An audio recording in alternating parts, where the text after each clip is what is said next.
And ladies and gentlemen in Radio Land, welcome to the 4th Street Sports Show. You have now just entered 4th Street with Kobe. Charles, not Charlie. Charlie, not Charles. Don't mess us up. And smooth off. And we are the 4th Street Sportsmen. Ladies and gentlemen, we got a packed show for you guys today. Of course, we have our Eagle Eye recapping all sports that happened this past week and past weekend. Also, we got a special guest in the building today and a friend of the show, Mr. Trevor Ritchie. We will be discussing basketball, our predictions and preview of what's going to happen this year with the Golden Eagles and the women's Golden Eagles and women Lady Eagle. And not to mention, he is the first two-time guest on this show. Yeah. First two-time. Two-timing. 2 times. We gotta mention that when we head through 4th Street. But also we will be getting into our debate. Charlie, you probably gonna have more about that. Yes. Yeah, We're going to be talking about Southern Miss soccer, obviously, with that big win that we're going to go over in a little bit. But what's their potential? What's their ceiling this year, with a statement win like that? right. They're currently in first place, right? Yes. We'll talk about with that coming with that up. big win. That's right. Also, I got a big announcement. Yes. Do you know what today is?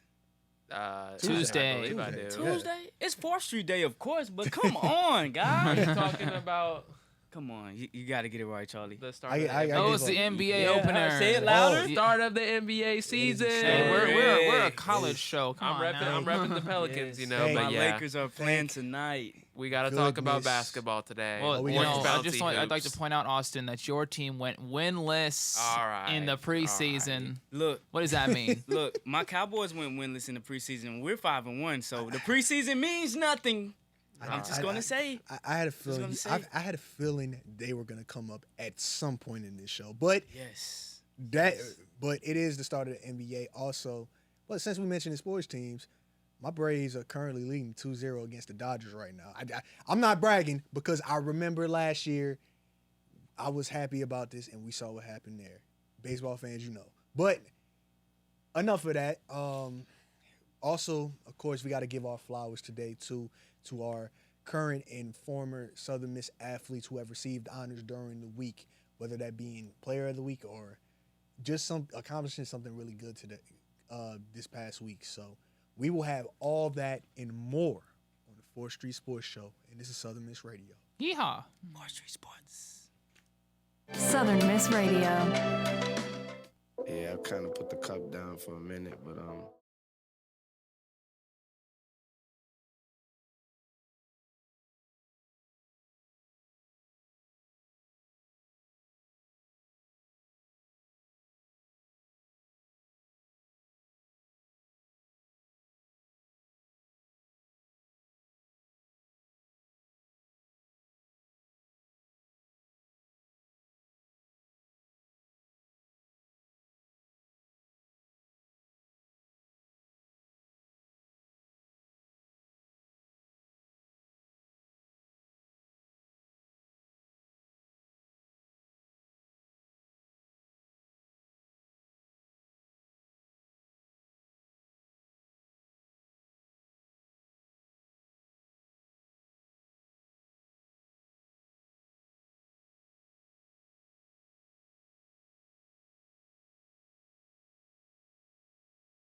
And welcome back to the 4th Street Sports Show with Kobe, Charlie, Charles, and Smooth Oss.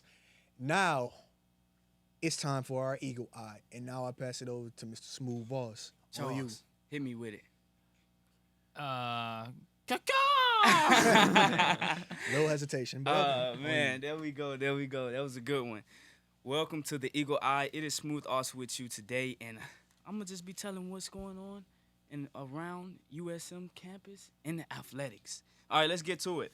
In football, they suffered a 34-0 shutout against the UAB Blazers, dropping to 1-6 on the season, guys. Ouch. This was the first time the Golden Eagles have been shut out since 2014, and the first time they've been shut out at home since 1984. Wow. Man, That's a scary book. yes, it is. My mom was in college, I think. I wasn't even thought of at that point. But Coach Hall put it as simply as this, saying, we were beat in all three phases of the game, and they were the better football team. Lang suffered an injury in the second quarter, and the team put in T. Webb, as well as Chandler Pittman. Also, it was some big news that came out, reported by our guy here, Trevor. Shout out to him, that Chandler Pittman will also be out for the season. We will talk about that later on in the show. But the Golden Eagles, the good thing we can take out of the loss is that the Golden Eagles managed to only give up 3 points. The Golden Eagles defense only giving up 3 points in the second half, where they were scored on 4 times in the second quarter. 4 times. That's when UAB really ran away with this game. And luckily, Southern Miss has a bye week coming up, and after that, we'll see them face Middle Tennessee, who is currently 2-4. The Golden Eagles are currently on a 5-game losing streak.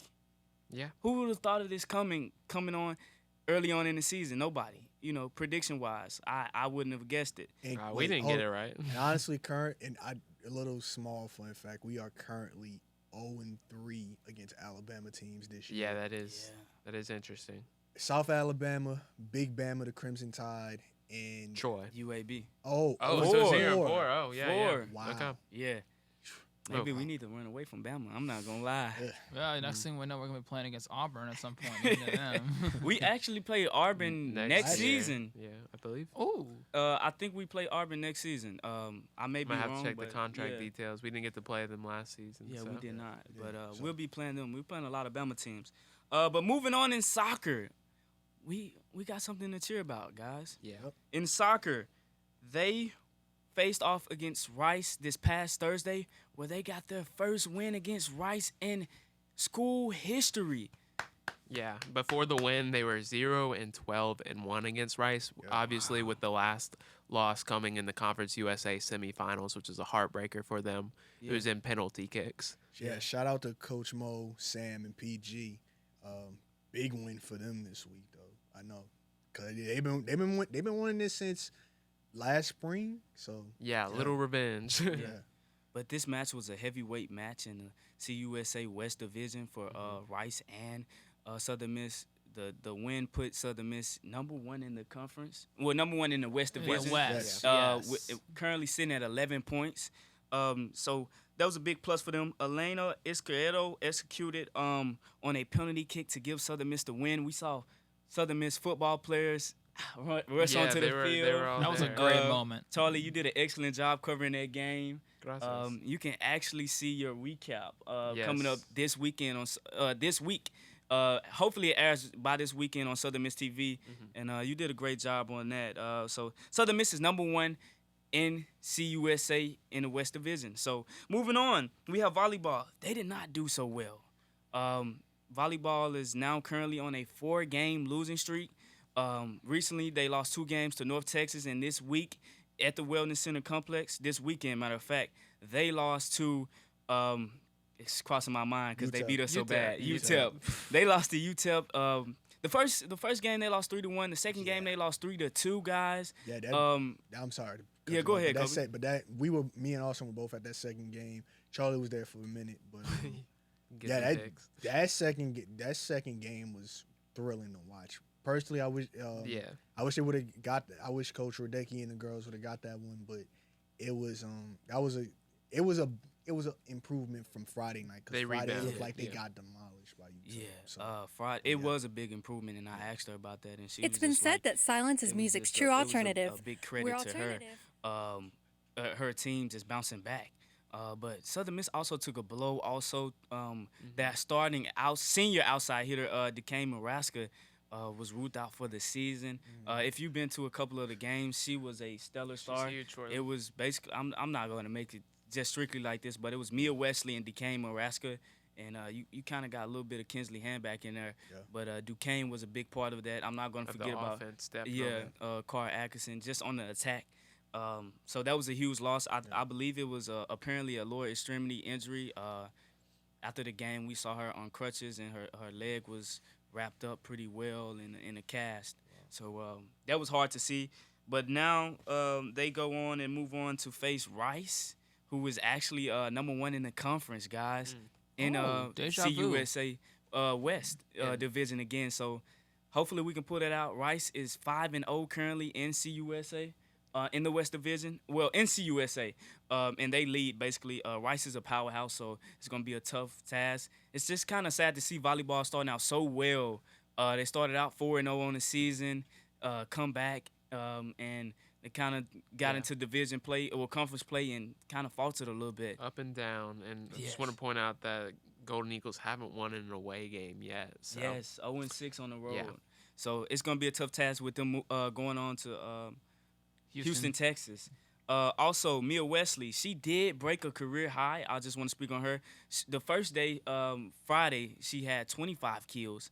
The second match, she had 29 kills. Her previous career high with Southern Miss was 21. Her all-time career high collegiately is 30 with Portland. So she's doing great things. Mia Wesley is still signing for them. Continuing on in cross-country, we have the Golden Eagles finishing 12th out of a field of 29 schools.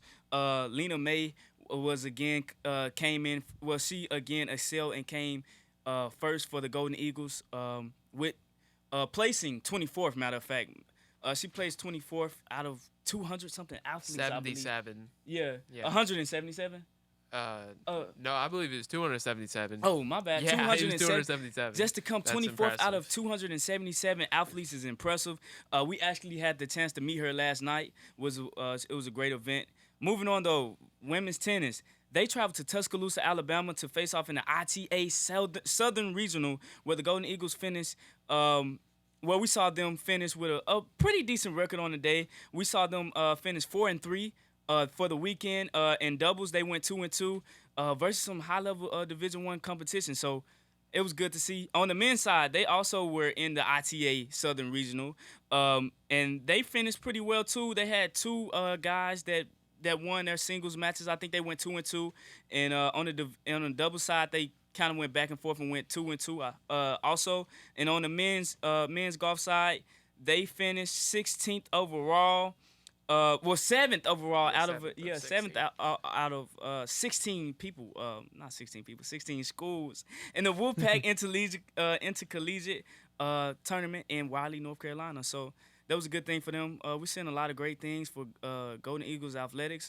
It's kind of been an up and down roller coaster, but things are kind of on the upside. We just hope football can find it out or figure it out with this bye week coming up, and they have Middle Tennessee afterwards. But that's been your Eagle Eye recap with Smooth Oss. Yes, sir. All right. Thank you, Smooth Oss, for that. When we come back, we have our special guest entering 4th Street and friend of the show, Mr. Trevor Ritchie. We will be talking all Golden Eagle and Lady Eagle basketball. So stick around. We will have all that and more on the 4th Street Sports Show. Southern Miss Radio. Let's go.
in the building and today. We have friend of the show.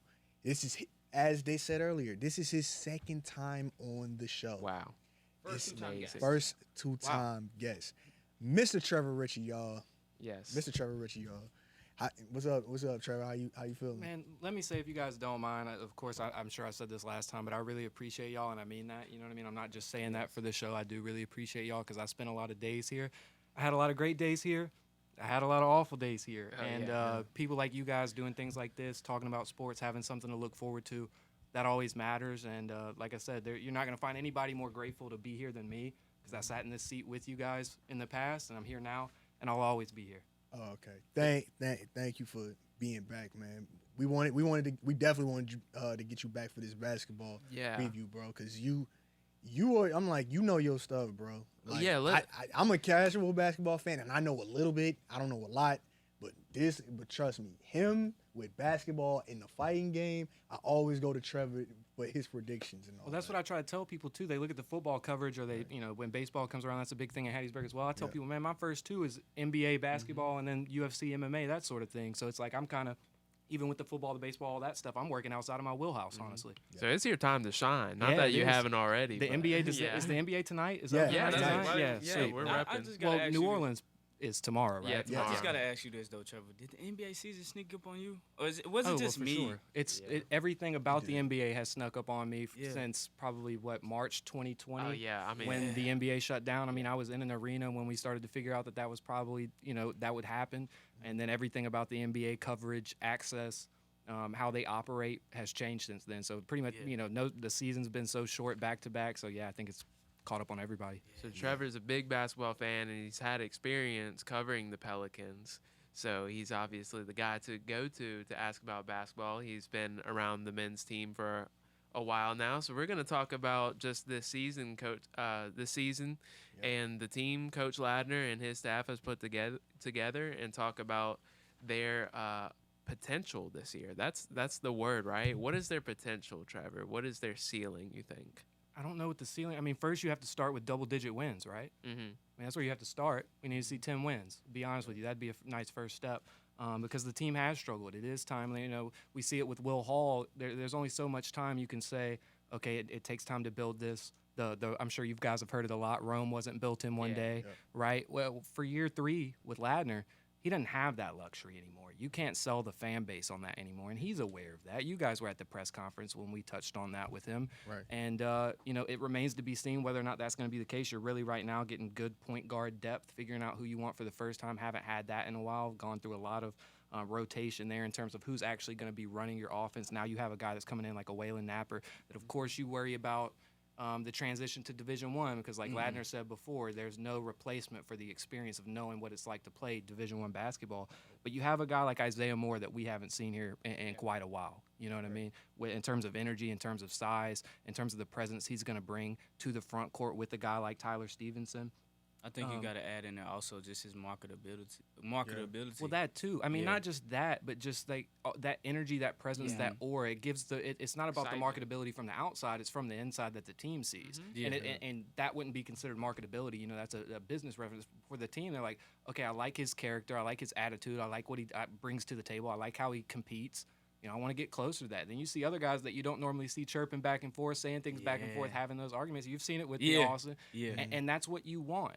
You want to hear the gym like that. You want to hear some back and forth. You want to hear some, maybe not animosity, but you get what I'm saying? You want to have those competitions. Because if you don't have those competitions at practice, you're not going to know what to do during the game when it comes up. When someone's talking down to you, when they're putting you into the hardwood, right? And they're telling you, I'm beating your tail right now. And what are you going to do about it? Then you just close off, right? If you've never been there. Especially in basketball, because you can get lost out there really quick, 5 players. Lost. That's what I saw. I went to probably almost every game last season, and most of the games were actually very close. Southern They lost Miss, a lot of close games. They did, and I believe that was a lot of the problem is because you get lost for a couple of minutes, you're down, and that's what happened. They would go on terrible stretches. You and have then to the know game how to would be close out a of their game, reach. Yeah. and it's a game of runs. Once you have one of those stretches, depending on how bad it is, sometimes you can't come back from it. It's not possible, and especially when Southern Miss is going to do everything they can defensively. I mean, this team, this coaching staff, the way that they play is predicated on defense.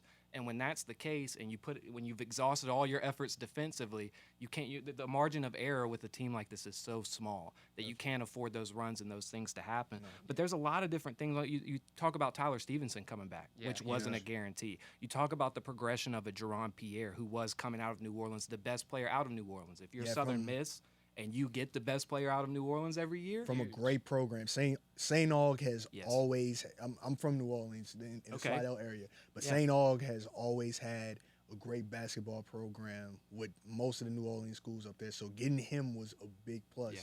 And I've seen him play since those high school gyms, right? Yeah. I was telling them that this was going to be a guy before he ever got here, and sure enough, he is. But you get to see him now move off the ball, right?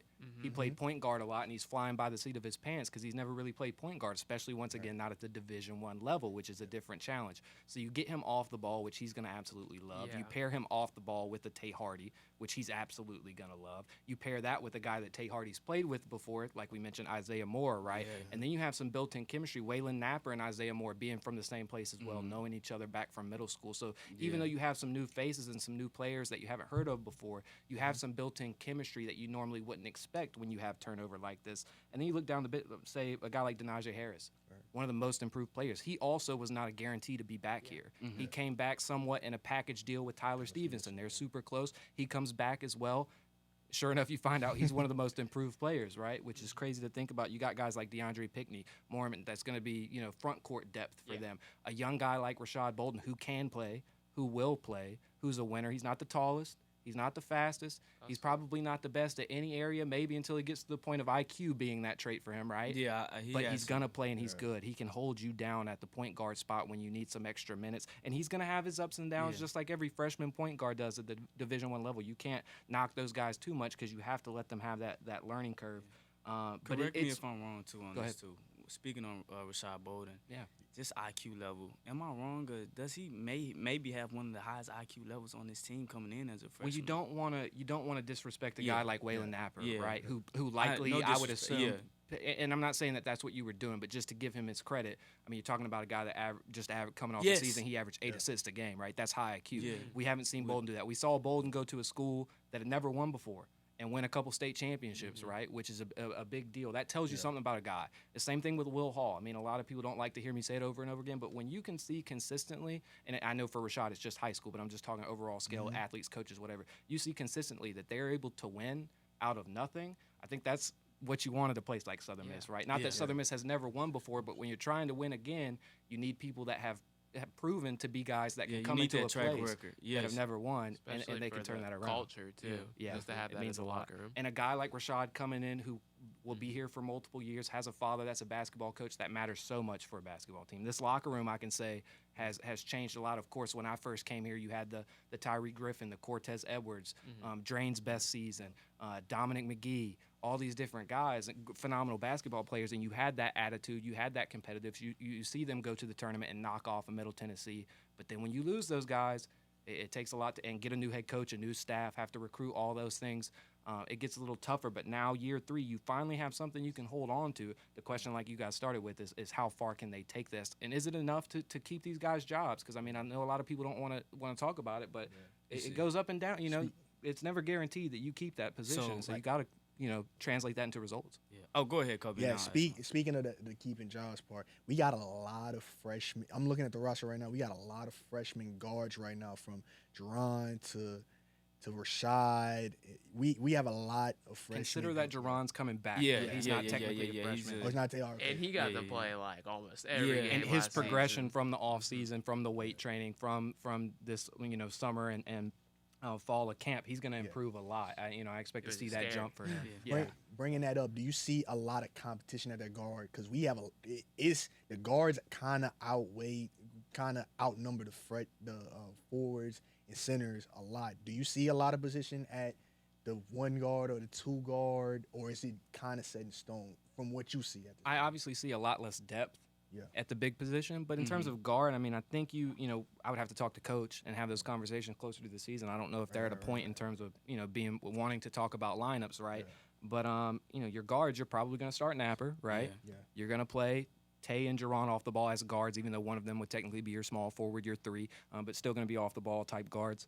And then you have a Rashad Bolden coming off the bench. Then you have a Mo Arnold, who's really going to be he's a quarterback sleeper on his team. He'll do, he's not going Yes. to be the most explosive player offensively by any means. But But he's if you're the going to type press, to get it done. if you're going to press and play defense all game, you know what I mean, and play that fast-paced style and have to lock in on defense, then he's the type. He might be the best on-ball defender on this team. Really? I mean, definitely. If you just watch him defend on the ball and that's all you focus on for a little while, you're going to tell, yeah, he's different than most of these kids out there. And to get him cleared, which it wasn't a guarantee he was going to be cleared for this season either, that's big for them. But in terms of there being competition, I mean, there's always going to be competition based off the way that you play once you get out there. Yeah. I mean, if you go out there and don't do well, that's how competition comes about. Or, of course, injuries, whatnot, and how players have to jump in and jump out. But no, I don't see too many, other than starting point guard. I mean, I think if Bolden wanted to make a push and make that argument for himself, that's where you would see that competition. But you kind of know who your off-ball guards are going to be. You hopefully can solidify a point guard position, right? And outside of that, you're working with a guy like Bolden who can come in and fill those minutes at the starting position, or a guy like Mo who can come in and make an impact defensively as well. That's where the fit comes into. Is that point guard? It's not so much. And Mo could be that. Mo could step in it's- and it not be all about the offense. He could be a great quarterback for that team, and then he gets those minutes. He ends up being that guy. It's what they'll need. I think this is what you kind of want, though, Mm-hmm. because last year they struggled with guard play. I just based Well, off they didn't last, have it. Yeah, They didn't yeah, have a they- true point guard. Yeah, that's what I'm saying. So you kind of want that variety there, like you say, a Mo Arnold who can come in and play that defense, who can make plays and just get the job done. You look at Waylon Napa, who's a pure scorer but can also pass the ball. Rashad, he can make plays also. So and then you got Tay Hardy, who's the same as Mo Arnold but a step above him right now. And you kind of want that. You know what I'm saying? Based off last year where you said they didn't really have that guard play as such, you would rather have more guards than bigs right now because I feel like the bigs are set. They just got to stay healthy at this point. Yeah. You got Isaiah Moore, you got Tyler Stevenson, you got Pickney, who can play down low and rim protect, So I feel like this is a problem I guess you want to have. It's really not a problem, but it's a scenario that you want to have more than anything, Yeah, And you mentioned Tay Hardy, if you don't mind. I'm going to look into the camera. I'm going to apologize to Tay Hardy because I haven't talked about you enough. I'm going to be quite honest with you. I want to talk about him. And I have to just because if nothing else, put the progression aside, put, his tone at practice, what he brings to the table day in and day out. That is the one guy that every day, doesn't matter what day, if the day ends in Y, right? He's going to be out there practicing afterwards. He's going to stay late. He's going to put shots up. He's going to be there to put more work in. And you deserve flowers for that, right? That's what we give out here, flowers, right? That's what y'all do. So we'll give him some flowers because I've been meaning to say that. I think I've said that to some people personally, but I haven't put it on wax on the air, so I'm going to do that now. Tay Hardy deserves some credit. Yeah, he's he's in at this the game, too. Yeah. And after every practice, they do the interviews facing the court. So, like, after practice, you can see Tay Hardy shooting jump shots, shooting threes, and he's out there more than 30 minutes after practice just throwing up shots. And to y'all's point about the three-point shooting and all of that, he's got to do that because he's not Steph Curry. None of these guys on this team are going to be Steph Curry. That's no knock to them. They just aren't. We don't have some phenomenal three-point shooter. We have a lot of guys that can shoot the ball, make three-point shots on this team, but Southern Miss doesn't have the guy they can rely on in that regard. and that's okay too because we don't always need a three. All right, I'm If we- going to if have we- to interject on that. If one now don't get me wrong, Going a if one little too comes far. off, He talking about last season. Yeah, no. if one comes off the bench, we don't. If one comes off the bench, that's great, but we don't need one right now. We gotta see where. The problem is that everything's you have to make the shots that you need to Yeah. make, the open shots, the ones that work in the flow in the game, because if too often that's going to be the runs that you have, like Charlie pointed to, that if you're not hitting those shots and you can't rely on guys to hit those shots, that's where you're going to lose a game, especially if the other team is shooting threes. Yeah, And all of us know how important threes are in this game today. If you look at Conference USA even, Southern Miss last year had the 12th least made three-pointers, only 5 average per game, and they were shooting at 30% basically. And you take into account that you're losing Arthur for the year and Ladavius, who made 62 of 134 three-pointers. Yeah. Tay was the third guy on that team last year as far as three-pointers made. So you can see why he's making that a focus in his And game. even a guy like Drain had a drastic drop-off just Yeah, because he when did. he became the guy, when you didn't have Tyree Griffin and Cortez Edwards and Dominic McGee, all those guys, to kind of get you open looks. He used to knock those down, right? The looks that we're talking about now, he knocked all those down. Then when he became the guy, it's the same thing Steph Curry. You're never going to take his shot away, right? He's always going to have You that have shot. to have But that shooter. if you do take that shot away, how useful is Steph Curry?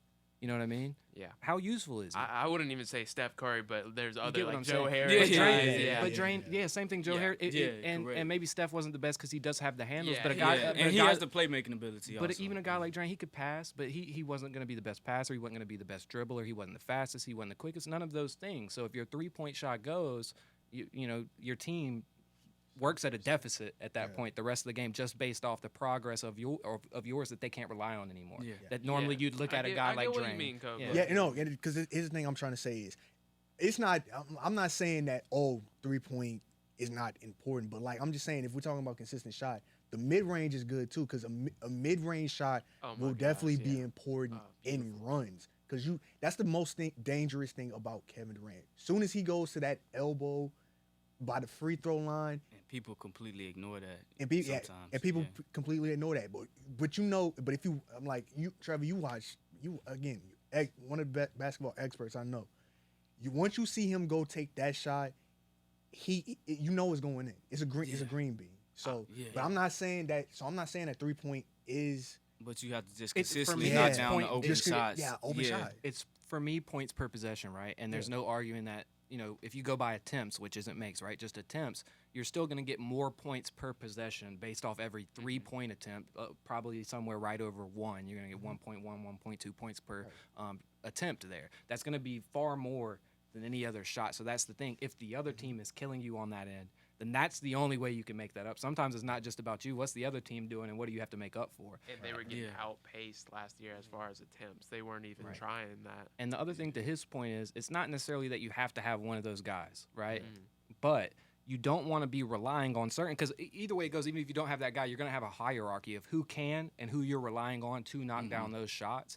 And if whoever that guy is, insert a name, whether 1, 2, or 3, if those guys aren't hitting those, you lose a lot of confidence as a team. Like You lose a chain, lot of the confidence. links on the chain. Yeah, I think 100%. with this team though, like y'all just talking about like the outside shot, I don't think they should just rely on that 3 like Kobe was They saying. can't. Yeah. They won't. That Yeah, won't yeah. be schematically what they do because Yeah, they know yeah. they can't. That's part of the reason why I think I could be completely wrong. I'm not an expert on the X's and O's as much as say a coaching staff is. Yes. But for me, like when we watched the Pelicans over the years, right, Charlie, you see them speed up the pace. You see them play Which is faster, their locking focus on right defense. now. And sometimes you have to do that because you're not the best 3-point shooting team. Yeah. Because you have to cover up a few mistakes, right? And I think that's why Southern Miss went there last season, especially with the point guard issues, because you have to start playing faster. You have to play more defense. Obviously, that's what Ladner, Coach Roan, all those guys want to do anyway. But it's kind of de facto what you have to do to be able to give some semblance of competition when you're aware of your weaknesses, right? Yeah. So let me ask you this question then also, Trevor. What exactly is the strength? Because the strength of this team, because just looking at it, it's like going to practice. It seems like it's just a transition basketball. You know, Coach Ladner talked about positionless basketball, maybe getting some big men, some shots from the outside. You know, Tyler Stevenson, he's been consistent with his mid-range, which he worked on last year and did phenomenal at. That was kind of Hey, Tyler's going to shoot more threes too. He's Yeah. going to have to. Isaiah Moore is going to shoot threes. He played the 3 at St. John's. He's going to have to. Strengths, first off, let me say Jerron Pierre. That's one of your strengths. And I say that because you're probably going to go as far as your best player takes you. Now, whether or not that ends up being Jerron or not, I don't know. It should be. I think it probably might should switch. be. Between him and Moore or Stevenson or that trio, one of those. But you're going to go as far as your ball-dominant guy takes you, whether that's the point guard, whoever that is. Hopefully, Jerron benefits from being off the ball and having a guy like Waylon who he's told me, hey, if you're going to play with anybody, who do you want to play with, Jerron? Probably Waylon. He stated that. Right. yes. So, and T. Stephen Moore were in that conversation as well, but that's because of the passing. Right, So that's one of your strengths. Like I said, I think they go as far as a guy like Jerron is able to help take them. Then also, how well do you play in the front court? Because you have 2 guys looking for a lot of the same shots. You have 2 guys that are essentially identical. They might not like me saying this, but the fact of the matter is Isaiah Moore was brought in to replace Tyler Stevenson.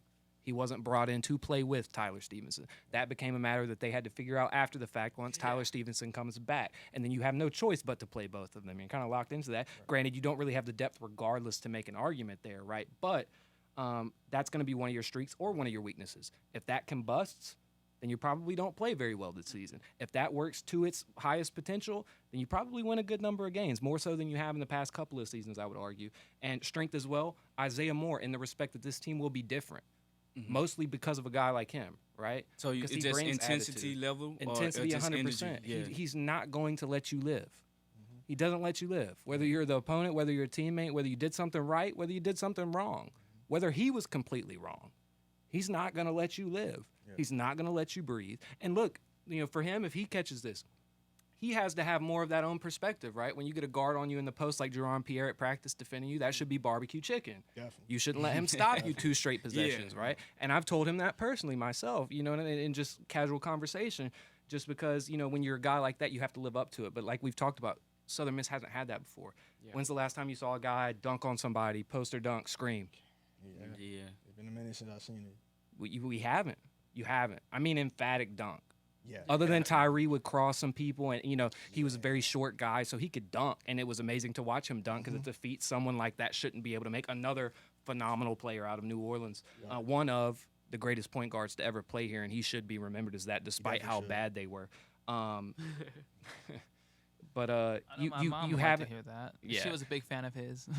He's phenomenal, dude. Jerron carrying on the 55 legacy. I guess there must be a New Orleans thing. I don't think it was. I don't know why he did it, but I asked him if that had anything to do with Tyree, and he told me it didn't.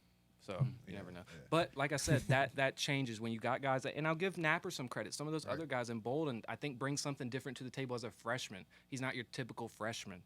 He has and I don't want to say a higher character as if I'm knocking somebody else. Like, people are going to try to go read between the lines and say, who else is he talking about? It's just every time I spoke to Rashad, there's certain guys on this team, if I go down the list, and I don't just say that about kids. I hope you guys understand. I hope the listeners understand. I call it down the middle. Right. If I have something bad to say about somebody, I'll say something bad about somebody. If I don't, then I don't. But you look at a guy like Jerron Pierre, professional beyond his years. Right. He makes some mistakes. Oh, yeah. He makes mistakes. But I thought a lot of mistakes. that was because of what he was forced into. Not Not just like on the the court. system, I'm saying but he's just a young guy. circumstances. Yeah, he has his ups and downs just like any other freshman or sophomore is going to have. But he brings a lot more Potential's to the there. table beyond his years. Same thing about a guy like Tyler Stevenson, even though he's older. You see it in a guy like Rashad Bolden. All of that makes a difference on a team. And like I said, ceiling-wise, I don't know. Let's start with double-digit wins and then see where it goes from there. Right. But they're going to have to do something to make everyone, not just administration, not just us, the fan base as well, to kind of understand that there's progress and that it's headed in the right direction. Because even Ladner said himself that if he was sitting in the stands, he'd be saying the same thing. He understands that. No one needs to tell him that, right? Yeah. Just but asking this we'll see. question also too, Trevor. What record does Southern Miss have to have, or what?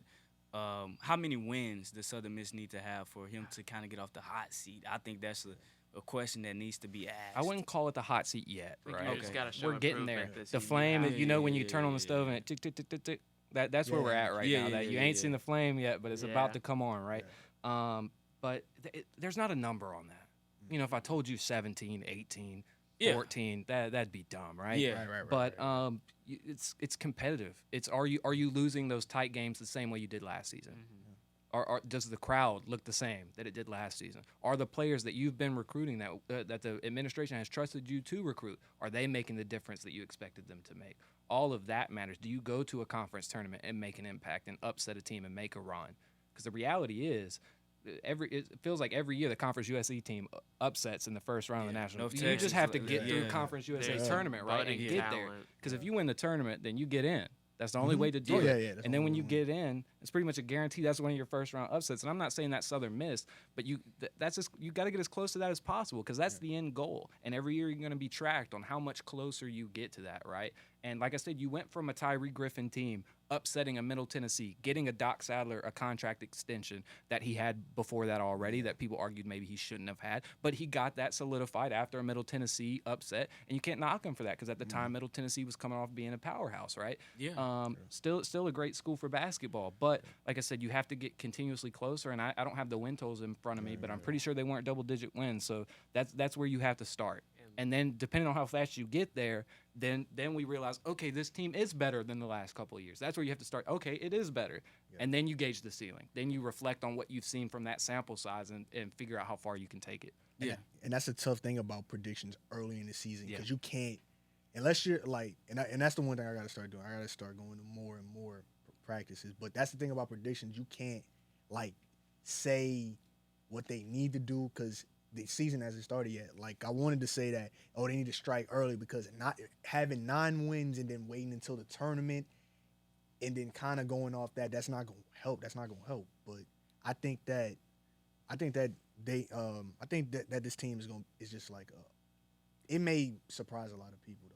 Yeah, the only thing is, let's just be honest. They haven't given you much, right? Same thing with football. I told people, hey, you lose a quarterback. I told you guys this before the season. You lose a quarterback. You're not guaranteeing me a win outside of Grambling State.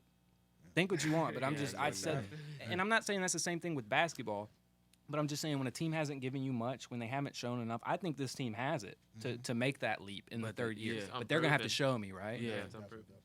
This is a what have you done for me lately world, especially college athletics. Jay Ladner knows that. This team knows that. Isaiah Moore knows that, right? When the transfers know that. Everybody is aware of that. So that's what have you done for me lately? And frankly, we're coming off 2 seasons that haven't been promising. So that remains to be seen. But like I said, that's what they're going to be judged off of. Speaking on what have you done for me lately, let's just switch it over to football 1 second, Trevor. Chandler Pittman, you kind of released the news today. Kind of just talk about that for a second, if you don't mind. Just tell me, you had Will Hall on your podcast today. Yep. Just tell me about the news and what he told you today, if you. Yeah, well, I mean, I got word of it this morning. It wasn't exactly a secret. I don't know about you guys. I didn't exactly notice it after the game. No, I didn't. I didn't either. He gave quite the normal interview. Once again, he's another guy professional beyond his years. Makes an impact when you speak to him. But once again, didn't notice that. I don't think they did either, to be quite honest with you. I'm not sure. I don't have the details there. To my understanding, though, they weren't aware of it. That kind of came up, woke up, had some swelling, that sort of thing. I think it's a knee issue. I was told by one of the Rivals guys in my DMs that it was a torn ACL. Hall called it a lower extremity injury. Yeah, he's been doing it all season. Stop me if you've heard this before. I don't think I've ever heard that before the season. No, not as much as I've heard it this year. Yeah. And it's tough, right? Trey Lowe, Grambling goes down. Ty Keys, Rice goes down. Jake Lang, UAB, goes down.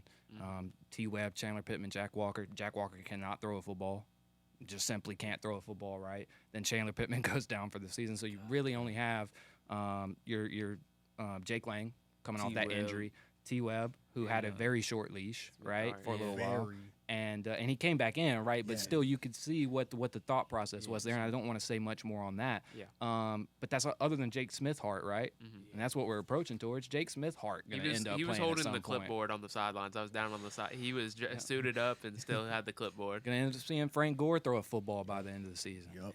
Micey Brownlee. I don't know. I think that that'll be somebody, right? I think that Jack, because Jack Walker did catch me by surprise. I think they want to put him in that kind of Taysom Hill type of role. It's not that. It's just that Jake Lang and T. Webb ain't Lamar Jackson. Nah. Right? Nah. And Will Hall's a guy that's going to want to show. And that, once again, no disrespect to them. Come on, guys. Let's be honest, right? Of course, we understand that's why a Trey Lowe, a Ty Keys were the guys that were looked at because Will Hall's going to want to, at the very least, give you some semblance of an option. Right? Even like with Jack Walker, he cannot throw the football. But at least when he got in there 3rd and 4th down, even though it didn't work out, Hall's thinking there's at least some semblance of an option that's going to happen here. Of a physical type of quarterback. Now, as far as Chandler, I think Chandler was one of the more promising young players on this team. I think if I'm looking for, this is my personal opinion, not anything that I have sourced from anybody on this team, but if I was building this team going forward around certain blocks, which we've heard Will Hall talk about before, then that's going to be Ty Keys, that's going to be Chandler Pittman, and that's going to be Frank Gore Jr., right? Yep. Those have to be the guys. And now you've lost 2 of them to a season-ending injury. Hopefully you get them back in the spring as expected. Chandler Pittman is not expected to be – he'll be cleared in the spring, but only for non-contact. So it'll be a while until he gets contact clearance. Ty Keys is expected to be cleared 1 to 2 weeks after the season. So I guess that means he'll pretty much have a full offseason, right? Which is great if you're expecting to build around him going forward. Trey Lowe will not be back until late into the spring, which doesn't rule him out of the conversation. You just expect Ty to start to get the jump on him as he returns sooner, and then you'll have another recruit coming in January who also enter that discussion. And those are Yeah. the three guys you're going to be looking at in terms of quarterback. But with Chandler, I wanted to see Chandler play more quarterback this season. I wanted to see him throw the football. I wanted to see him give them that idea of an option to work with a Frank Gore and all those things. Of course, we're not going to get that opportunity. We may never get that opportunity because they may get a quarterback back and then they don't run into that problem again. And we'll probably see him in trick plays and wildcat packages and all those sorts of things. But man, just incredibly tough. I mean, what can you say? Yeah, you know? he scored some very big plays, even in that Bama game that we lost very badly. Not many people scoring 2 touchdowns against them. Nope. No, not at all. Not at all, man. But we do wish you all the prayers and the best of luck, Chandler. And don't forget the speedy Mayberries. recovery. Like, there's other guys, you know what I mean? That I forgot about Mayberry. it's endless. You know what I Yeah, mean? man. And Tough breaks. I mean, I just gotta pose the question, but we know Lance Ankar is the strength and conditioning coach. I'm not saying he's doing a terrible job or not, but it's just been so many injuries that it's like so difficult to overcome, and just it's hard to win any games with a quarterback going out. But imagine your quarterback, your backup quarterback, your third string quarterback, your offensive line, some guys Just like be like Arvin that. Fletcher just up and leave the team.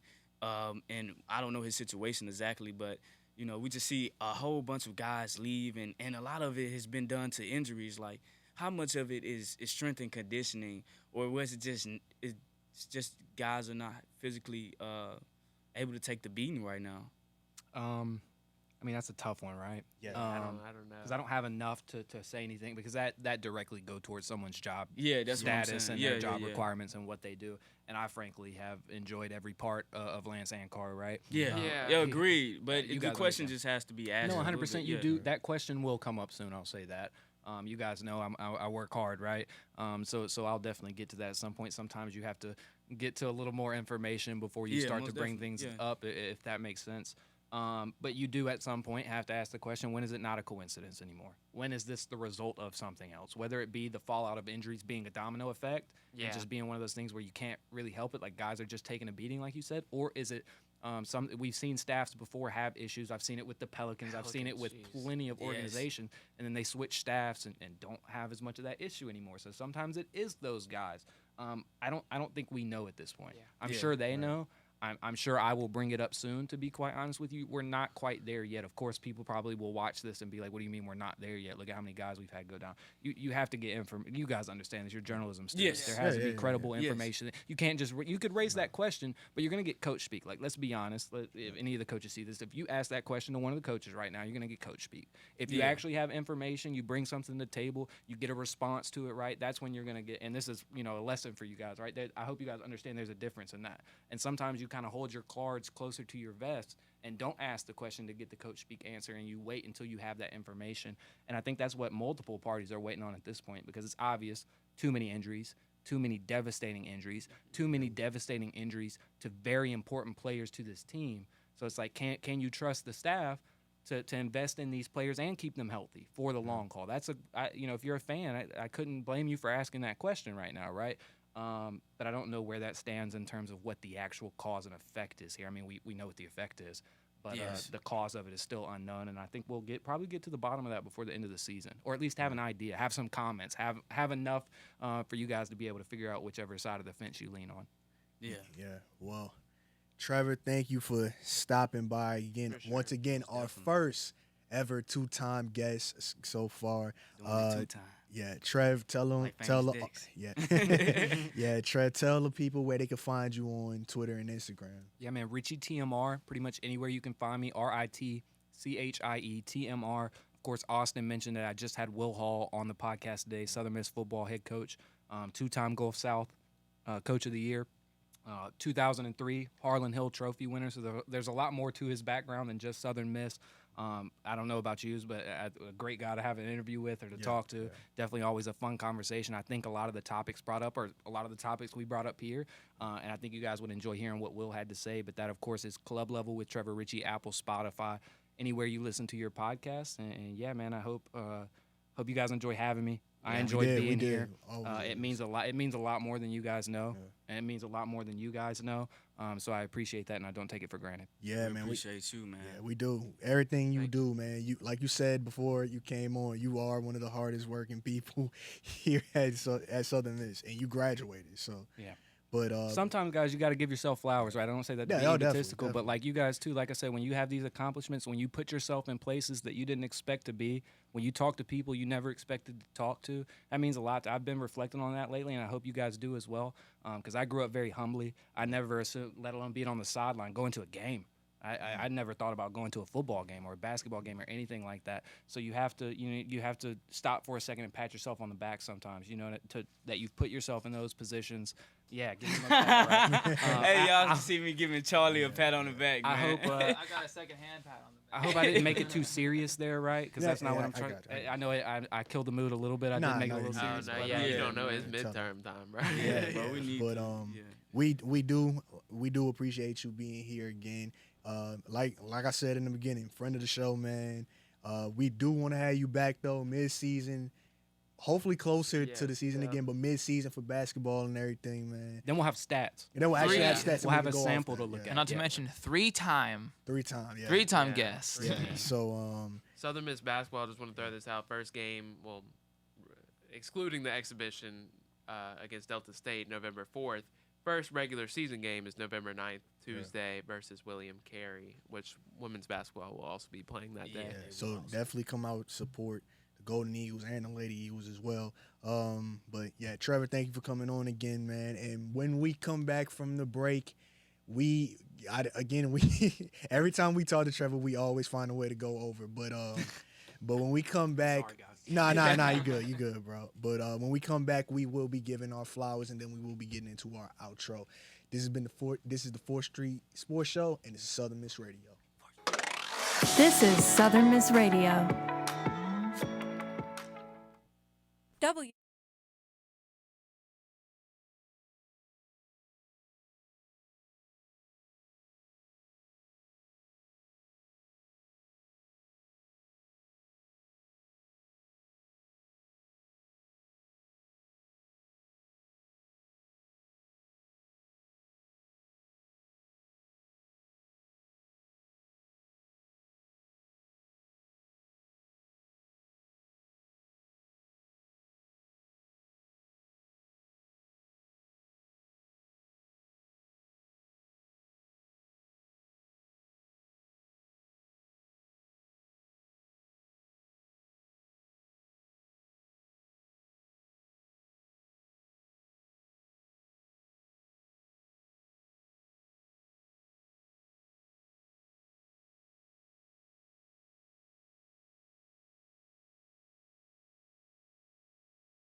You're listening to Southern Miss Radio. And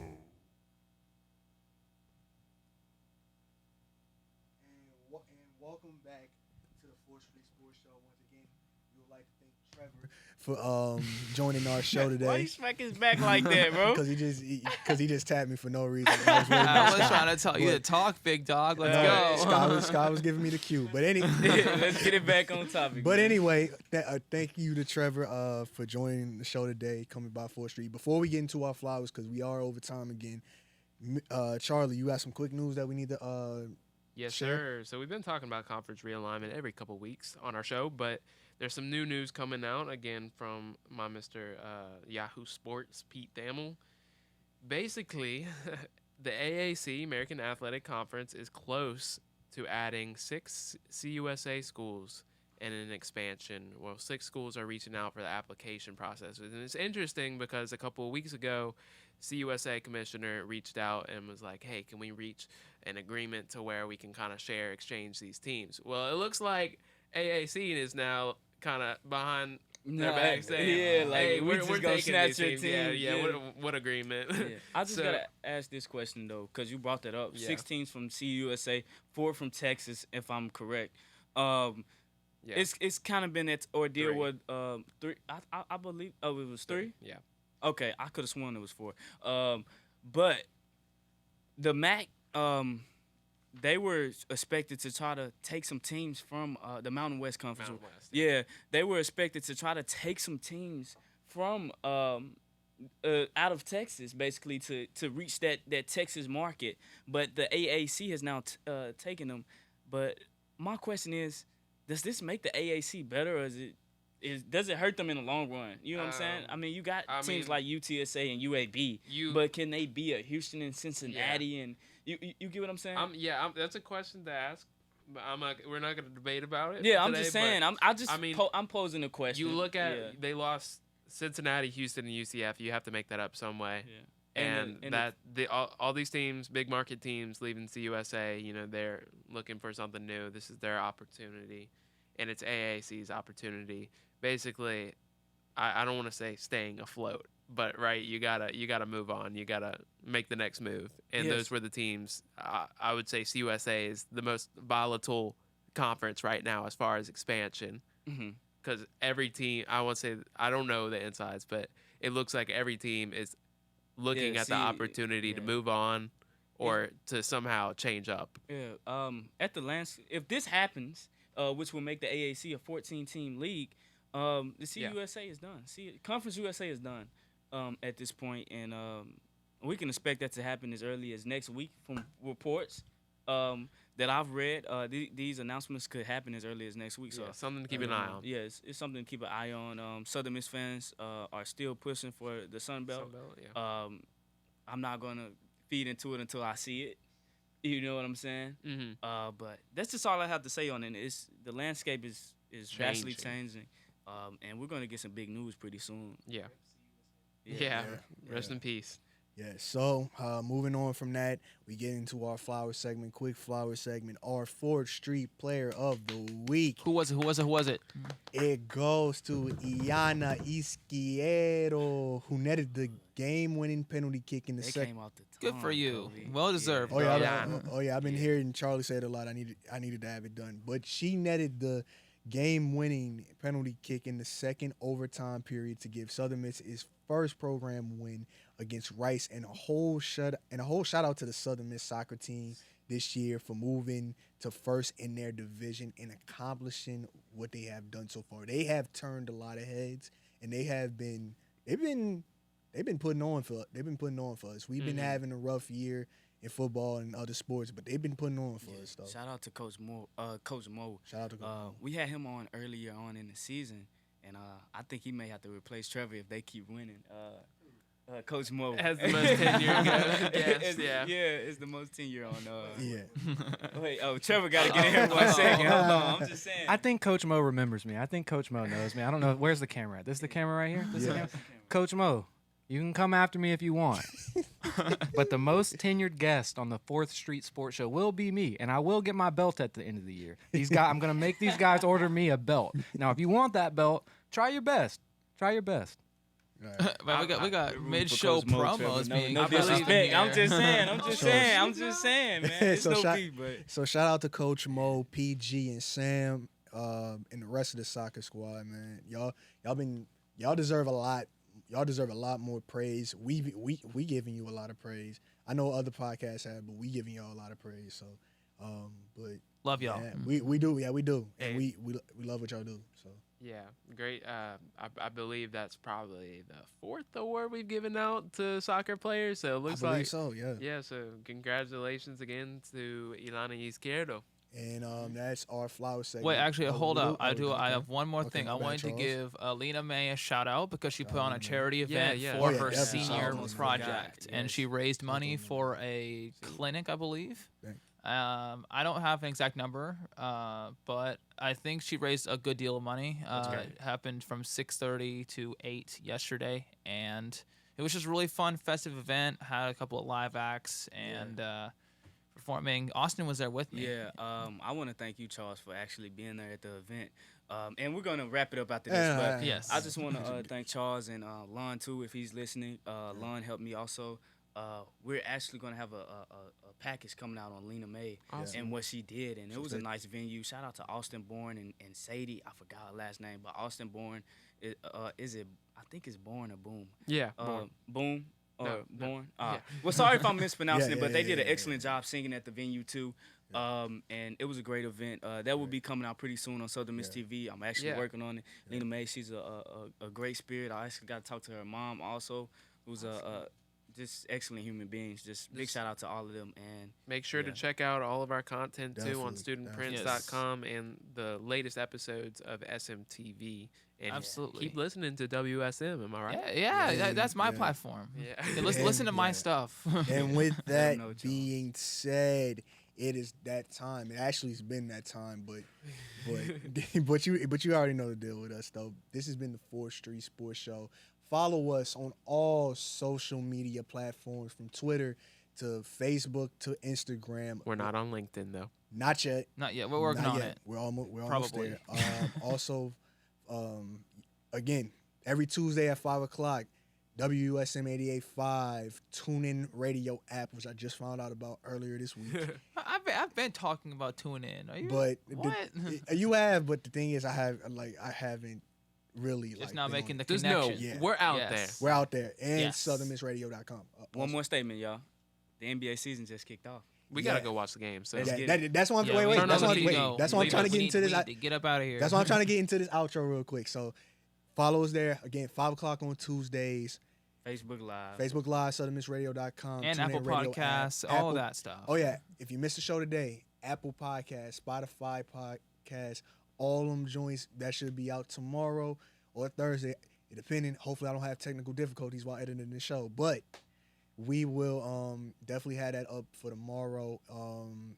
But once again, but we got to get out of here, man. Basketball starting. My Braves on right now. We leading 4-2 right now. In your face, Trevor. He's a Mets fan, so I had to get that out. I had to get that out there. Red Sox winning. I had to get that out there. So, once again, I am Kobe, I'm Charles. I am Charlie. And Smooth Austin. and we are the 4th Street Sportsmen, and this is the 4th Street Sports Show. Peace and love, everyone. Have a Hasta great day. luego. Bye bye.